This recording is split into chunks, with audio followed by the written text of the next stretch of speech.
Sekitar 5-6 orang pemuda yang diduga masih berstatus sebagai pelajar tersebut menenggak minuman keras di teras kantor Dinas Perikanan Batu Raja beberapa waktu lalu.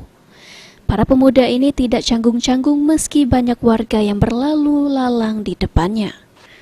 Aksi yang tak pantas dilakukan di muka umum ini dilakukan pada saat kantor Dinas Perikanan dan Peternakan sepi atau sesaat jam pulang kantor.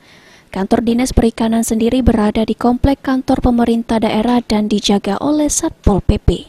Sekretaris Dinas Perikanan Kabupaten Oku Dainal Wajedi mengakui belum mengetahui secara pasti jika kantornya tersebut dijadikan tempat pesta minuman keras.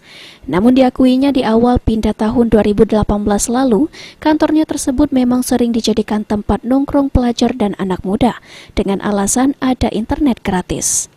Namun mulai bulan April internet sudah diputuskan saat jam pulang kantor untuk menghindari hal-hal yang tak diinginkan di kantor tersebut.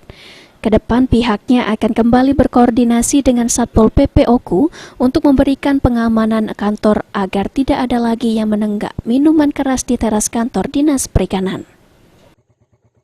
Bahwa di kantor kita ini setelah kita lihat pada jam-jam kerja itu tidak ada sebenarnya, tidak ada kami lihat. Andai kata ini ada atau kedepannya kita minta bantuan dengan Pol PP, terutama pada jam-jam libur, jam 4:30 sampai maghrib atau di malam hari.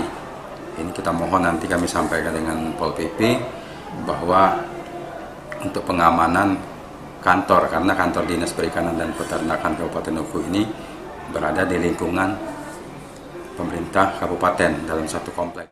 Ari Pranika, PAL TV.